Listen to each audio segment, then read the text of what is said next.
반갑습니다. 건축 시공 기술사 한 달만 따라해 보시면 합격이 보입니다.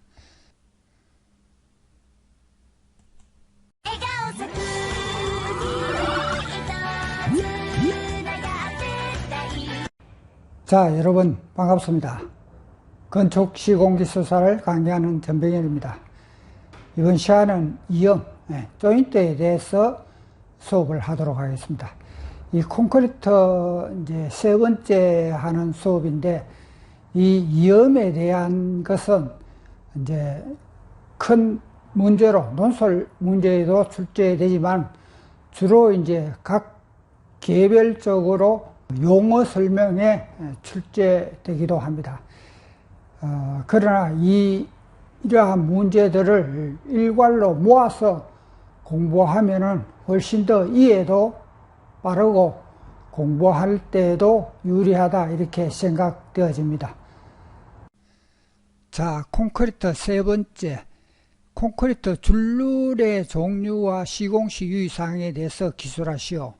이 줄눈이라는 것이 이염이고, 이염이 곧 조인트입니다. 조인트를 말하는데, 자, 그 답지를 한번 보시면은 종류와 시공시 유의사항에 대해서는, 이 종류는 실질적으로 요 종류를 정확하게 적어주고, 특징은 적절하게 우리가 아는 상식선에서 이렇게 기리해 주면 되는데, 일단 종류를 암기를 해야 되겠죠. 이 종류 암기를 그 칠판 강의를 통해서 이렇게 한번 외우면은 바로 암기할 수 있다, 이렇게 생각하시면 되겠습니다. 그래서 칠판 강의를 통해서 요것은 암기하면 되겠습니다. 그 다음에 시공시 유의사항이 사실상 중요하죠. 그런데 굉장히 복잡하죠. 그런데 우리가 이제 답지를 이렇게 요약하는 것은 한눈에 보기 위해서 이렇게 2페이지로 했지만은, 실질적으로 답안 작성은 3페이지로 하죠. 3페이지로 하다 보면은 이렇게 복잡하지 않다. 예를 들어서 슬라이딩 조인트다 하면은 1번은 슬라브 보 구속, 요게 구속되어 있으면은 서로 간에 이 슬라브가 팽창한다든지 수축하고, 겨울에 수축하고 이럴 때에 이 구조체에 무리를 주죠. 이것은 완전히 이렇게 분리를 해야 됩니다. 그래서 2번에 완전 분리, 3번에 여기 아래에도 자유롭게 움직일 수 있어야 되겠죠. 그래서 고무 패드를 사용해서 자유롭게 이 수축과 팽창에 대해서 구속력을 받지 않도록 고무 패드를 사용한다, 이렇게 하면은 이 1번이던 것이 2번, 3번 하면 이렇게 공간이 많아지면은 여기에 그림을 충분히 그릴 수 있죠. 저는 이렇게 프리핸드로 그리지만 여러분은 뭐 자를 이용해도 좋습니다. 그러나 이제 답지에는 이렇게 옅은 선이 있기 때문에 이것을 잘 활용하면은 그렇게 크게 숙달되면 어렵지 않습니다. 그래서 우리가 이 보통 답지를 지금까지 해왔던 방식으로 교과서적인 원칙적인 내용은 어떻게 하든지 간에 우리가 정해진 규정대로 하다 보면은 이 빨리 기재할 수 있습니다. 다른 사람보다 빨리 기재할 수 있는 시간으로 남는 시간에 이 그림은 조금 잘 그릴 수 있도록 이렇게 연습하면 됩니다. 그리고 마지막으로 이제 전번에 콘크리트 강도에 미치는 영향, 콘크리트 품질 혹은 콘크리트 강도에 미치는 영향에 대해서 공부를 했는데, 이게 굉장히 중요하다 했죠. 그래서 이것은 어디에도 적용하면 됩니다. 내가 콘크리트 관련되는 문제에 시간이 페이지를 못 채우면 언제나 이렇게 기재하면 되는 사항이기 때문에 중요합니다. 그래서 이것도 한번 칠판 강의를 통해서 연습을 좀 하는 방향으로 하겠습니다. 자, 이어서 실전 연습 하도록 하겠습니다. 이 줄놀이라고 하는 것은 바로 이음을 말하는 것이고, 이게 조인트입니다. 우선 개요적인 측면에서 보면은 이 조인트가 왜 생길까요? 왜 생기느냐 하면은 콘크리트라는 제품 자체가 여러 가지 환경, 다시 말해서 콘크리트를 이렇게 다스라면은 이 수화 반응을 하죠. 시멘트로서 물이 이렇게 화학적 반응을 통해서 이 내부는 열이 발생합니다. 열이 발생해서 팽창하고, 외부의 기온이 낮으면은 수축하죠. 그렇지 않을지라도 시간이 가면 물이라는 것이 이 시공이 가능하도록 하기 위해서는 항상 이 수화 반응에 필요한 물은 25%인데 일반적으로 물 시멘트 비를 60% 이하 정도에서 하죠. 그러니까 물이 굉장히 많아야 시공이 됩니다. 그래서 이 물이 나중에 건조해지면은 이게 수축을 하죠. 수축하면은 균열이 발생합니다. 이 균열을 이제 관리하는 하나의 방법이다, 이렇게 보시면 됩니다. 그래서 조인트의 이제 종류를 말할 때는 이제 이걸 암기를 해야 되죠. 암기를 해야 되는데, 영어로 이제 A, B, C, D, E, A, B를 석삭 지워버리고 요 C를 2번 더 씁니다. 그러면 C를 3개 하고 DE, 그러니까 CDE까지 하고 이 SS. 자, 컨스트럭션은 시공이죠. 시공이음이다. 시공이음이다. 시공이음이라는 것은 이 건물이 이렇게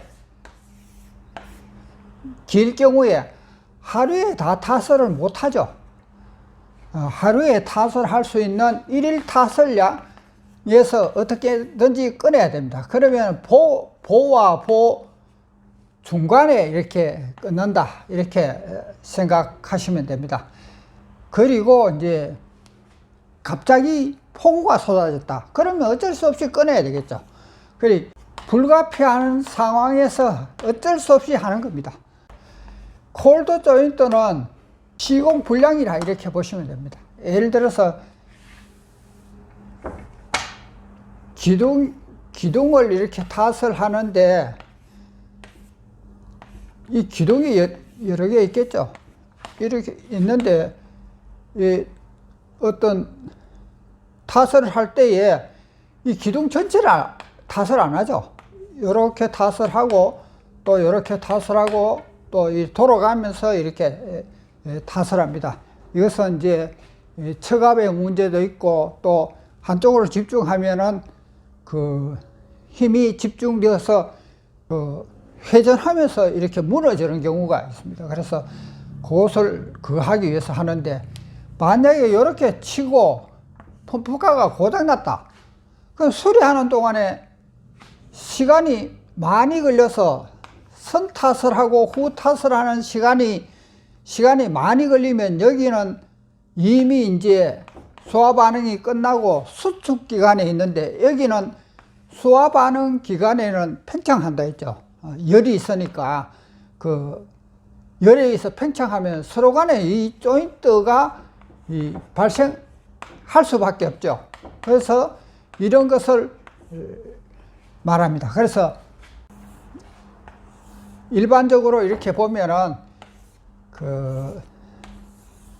KS 기준에는 90% 선을 기준으로 하고, 요게 이제 온도에 따라 25도 이상, 25도 미만일 경우가 다릅니다. 그래서 25도 이상일 때는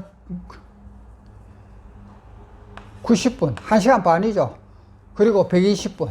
근데 이제 요거는 이제 무엇이냐 하면은 레미콘 공장에서 현장까지 와서 탓을 하는 것을 말하는데, 요거는 현장, 계속 기준은 현장 도착하는 시간을 말하고, 요거는 처음 이 탓을 하는 시간까지를 기준으로 하는 겁니다. 그래서 이 콜드 조인트는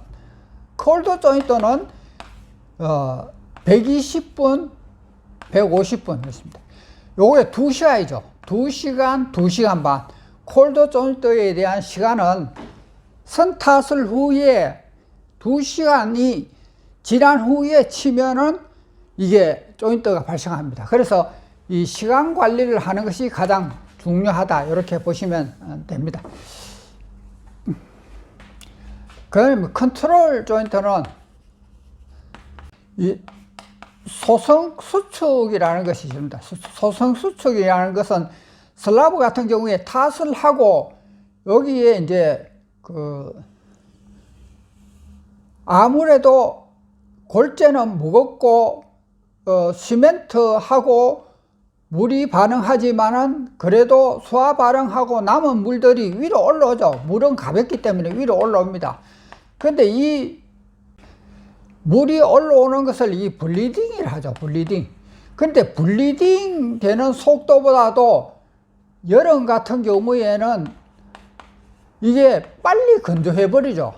건조해 버리면은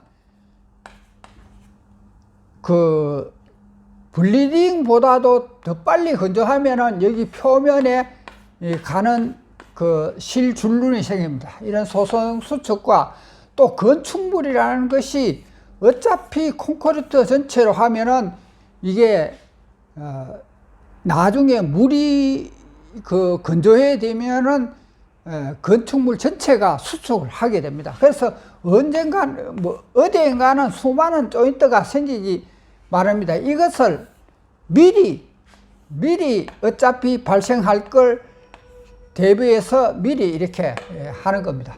예를 들어서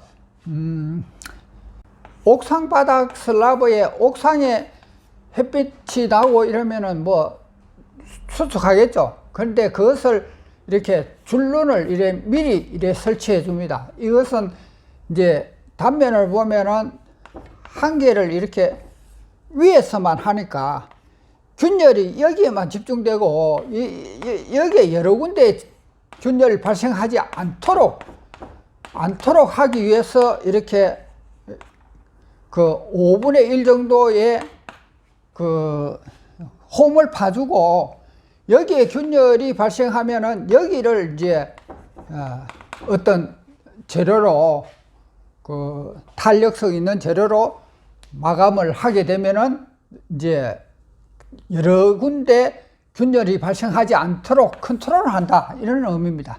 물론 이제 재료에 따라 가지고 이제 양쪽에 할 수 있으면 또 뭐 한 4분의 1이나 뭐 이렇게 양쪽 합쳐서 뭐 이렇게 그 정도 깊이로 할 수는 있겠죠. 그 다음에 이제 딜레이 조인트는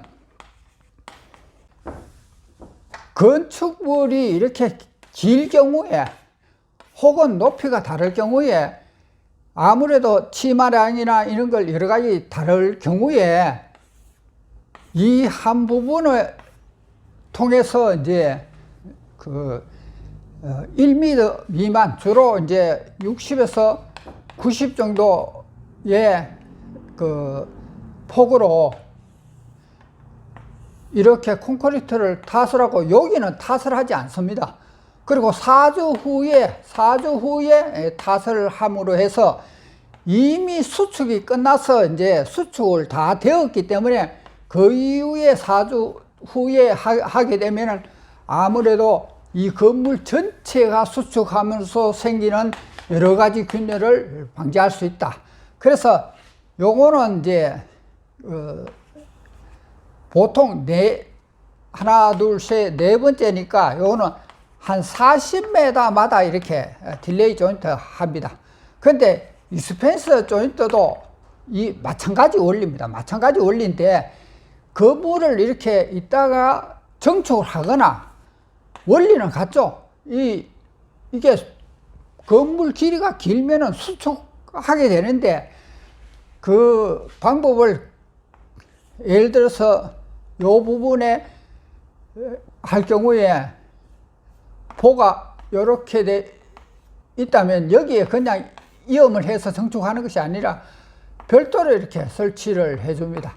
물론 이제 건물이 길 경우에는 같이 신축을 하더라도 이렇게 건물이 길면은 아무래도 근저수축이 일어나죠. 그러면은 이 익스펜스 조인트는 하나, 둘, 셋, 넷, 다섯 번째니까 50m 전후마다 이렇게 설치를 한다 이렇게 보시면 됩니다. 그리고 이제 슬라이딩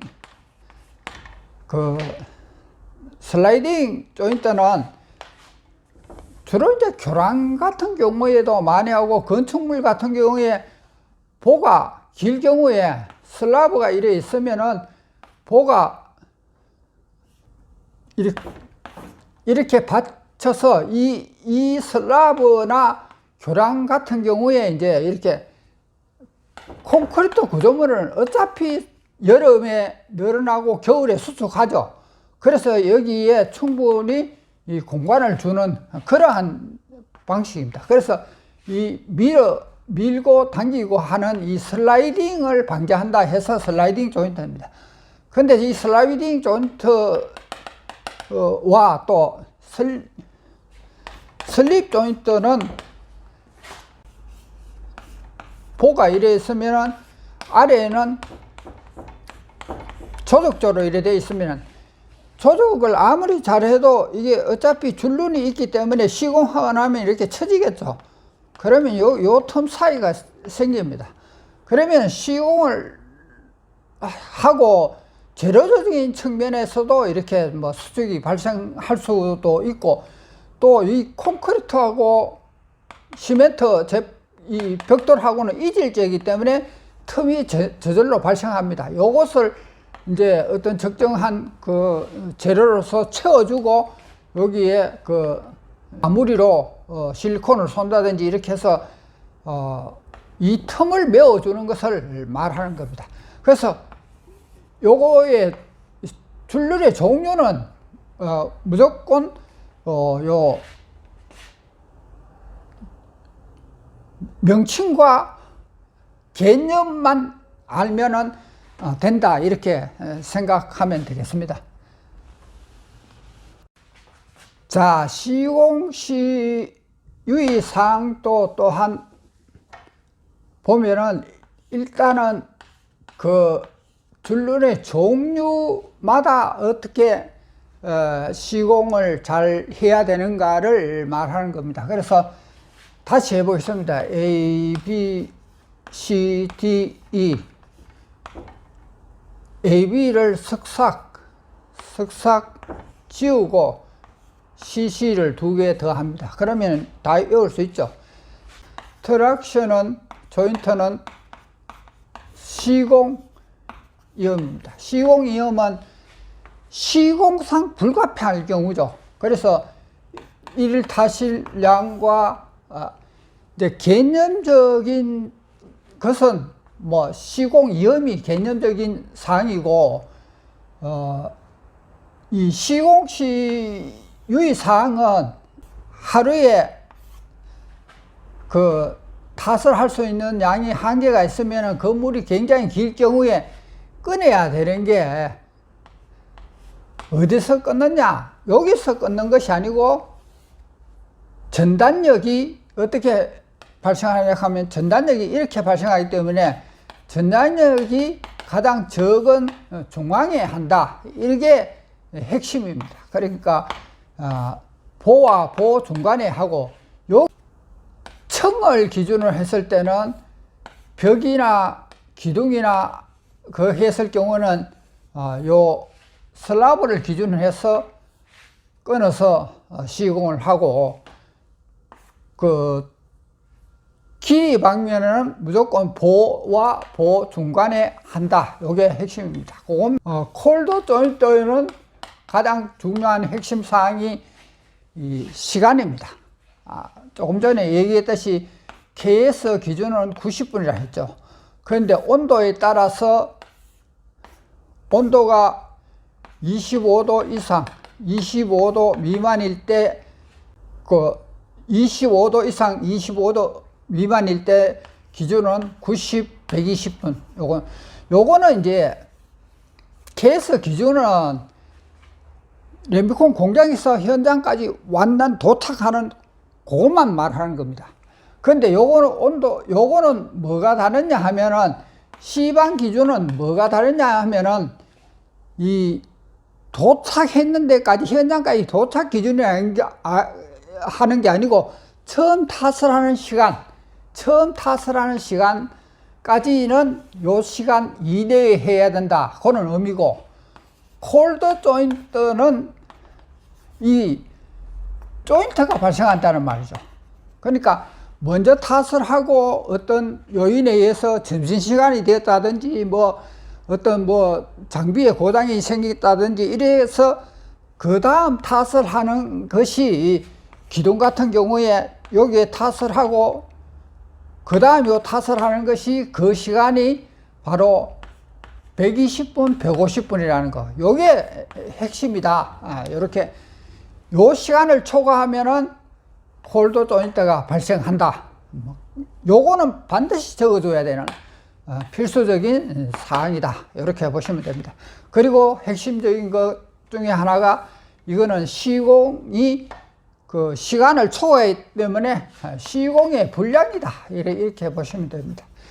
컨트롤은 말 그대로 이 조인이 균열이 분산되어서 많이 생기는 것을 한 곳에 생길 수 있도록 미리 이렇게 하면은, 호흡을 파주면 여기에 집중해서 균열이 생기고 이 중간에는 생기지 않도록, 요거는 균열을 유도한다. 이쪽으로 균열이 생기도록 유도하고 그거 하는데, 여기에 이제 적정한 물이 스며들지 않는 재료로 처리하면 되겠죠. 예, 그렇게 한다. 그래서 한 곳 위에만 할 경우에는 한 5분의 1 정도, 이 폭에 이 T를 하면 5분의 1 T 정도 하고, 양쪽에 하면은 양쪽에 합쳐서 4분의 1 T 정도의 로 하는 거죠. 너무 깊이 파버리면은 이게 균열 폭이 너무 커질 수가 있겠죠. 그러니까 그 정도로 한다. 이렇게 보면 되고, 딜레이는 말 그대로 타설을 후에 딜레이해서 한다. 그래서 건물이 클 경우에, 길 경우에 이 콘크리트 타설을 이렇게 일시하면은 균열이 이렇게 많이 생기기 때문에 아예 이 자체를 요 콘크리트 요만큼을 60 내지 90cm 간격을 비워놓고 이걸 탓을 다 하고 이쪽도 탓을 다 하고 수축이 충분히 된 다음에 한다. 그러니까 요게 충분히 수축이 완료된 4주 후에 탓을 한다. 여기 핵심이겠죠. 익스펜스 조인트는 이것도 같은 의미다. 건물 길이가 길거나 그렇지 않으면 서로 정축을 하거나 이렇게 했을 경우에 어차피 콘크리트는 수축하고 또 늘어나고 하는 것을 요 보호 부분에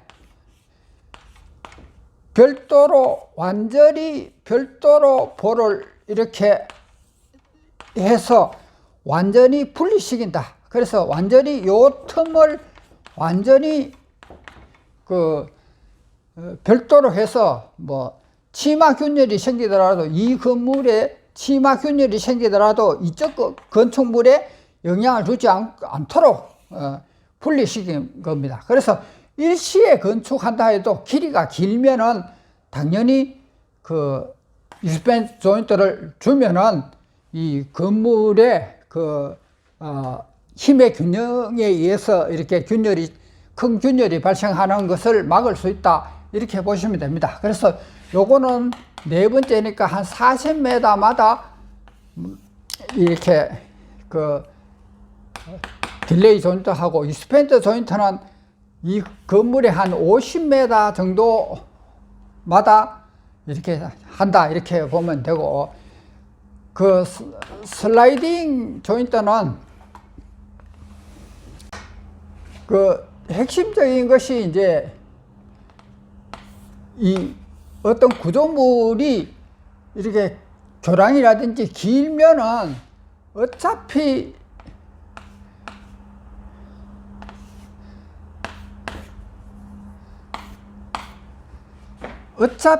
이게 여름과 겨울에 늘어나는 것이 있으니까 충분히 늘어나는 양만큼은 이렇게 띄워준다는 것이 중요하고, 여기에도 슬라이딩이 잘 될 수 있는 재료로 공패드나 이렇게 깔아준다. 요 두 가지는 반드시 기재를 해야 된다, 이렇게 생각하면 됩니다.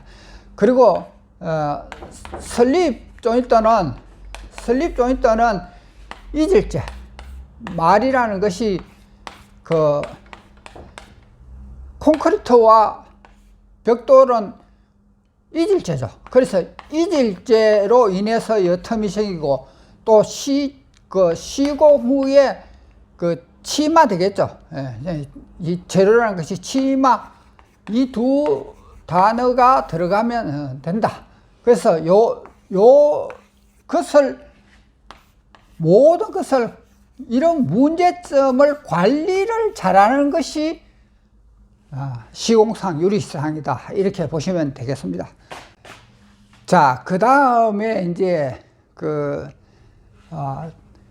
줄누리, 다시 말해서 조인트가 품질에 콘크리트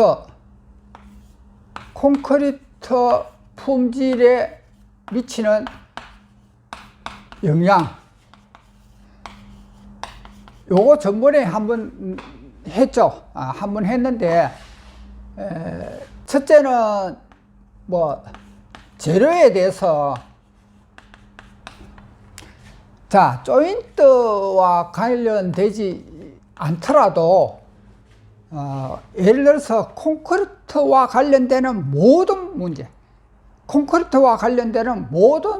열화, 뭐 안 그러면은 뭐 내구성 저하, 뭐 그렇지 않으면은 이 동절기, 뭐 타설, 뭐 서중기, 안 그러면은 이제 콘크리트와 관련되는 모든 문제가 출제되었을 때 용어 설명에 콜드 조인트가 나왔다 하면 콜드 조인트가 품질에 미치는 영향, 이렇게 적으면 됩니다. 그래서 재료는 실제 우리가 알다시피 골재와 시멘트와 물과 혼화재, 뭐 이것도 외운다고 시골 물혼, 뭐 시골의 물은 도시의 물만 혼탁한 것이 아니라 이제는 시골의 물도 혼탁하다, 뭐 이렇게, 이게 한두 문제 같으면은 이렇게 외우면 되는데, 실질적으로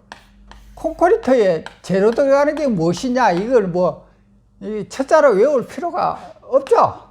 상식인데. 그 다음에 이제 배합에 대해서는 굴공 골재 최대 치수, 그리고 작은 골재, 장골재량, 뭐 슬럼프, 뭐 물시멘트비, 뭐 이런 것이 있고, 시공상에는 워커빌리티, 그리고 그러고 재료 분리, 그 다음에 이제 품질에 관련되는 것은 강이나 냇가를 건널 때는 그 물의 수중에 균열이 발생합니다. 수중에 균열이 발생한다. 이런 경우는 이제 물이 이래 흘러가는데 여기에 바위가 이랬으면 물이 이렇게 갈라지죠. 균열이 생긴다. 이걸 연상하라 했습니다. 물 속에 바위가 하나 있으면은 물이 갈라집니다. 그 바위로 인해서 균열이 발생한다. 이렇게 강과 냇가를 건너가는데 물 속에 이렇게 균열이 생기는 것은 바로 바위 때문이다. 이렇게 해서 암기하면 됩니다. 자, 강도, 내구성, 건조 수축, 그 수밀성, 중성화, 균열. 요거는 이제 요렇게 해서 하나 정도는 암기를 해야 됩니다. 그래서 이걸 다 쓰기가 양이 많으면 요것만 하면 됩니다. 요것만. 그래서 그 콘크리트와 관련되는 어떠한 문제가 나왔을 경우에 예를 들어서 요거 설명도 나왔다 해도 그것이 품질에 미치는 영향 하면은 예를 들어서 소성치마 보가 있다든지 이러면은 나중에 보 부분이 좀 처지죠. 기둥까지 있다면 더 처지죠. 이 소성 수축이라 하는데, 그러면 소성 수축이라는 문제가 나왔을 경우에 소성 수축이 콘크리트 품질에 미치는 영향, 소성 수축이 강도에 미치는, 콘크리트 강도에 미치는 영향, 이래 가지고 이걸 차례대로 이렇게 적으면 됩니다. 그래서 요거는 이제 요거 설명할 때에 요 정도는 충분히 그 하면은 6줄 정도를 외울 수 있고, 또 이런 것도 중간중간 섞으면 한 10줄 정도는 이렇게 채울 수 있습니다. 그래서 이 어떤 용어 설명은 용어만 알면은, 정의만 딱 알면은 정의의 특징 딱 적고 그 다음부터는 이 품질에 미치는 영향해서 쫙 적고 결론이나 이런 거 안 그러면은 개발 방향 이래가 품질 개선하자 이렇게 그 기술 개발하자 이런 쪽으로 해서 몇 줄 적으면은 한 페이지 채워집니다. 그래서 콘크리트와 관련되는 사항은 요거는 필수적으로 암기를 좀 하면 좋겠습니다. 자, 이상으로 이번 시간 수업을 마치겠습니다. 감사합니다.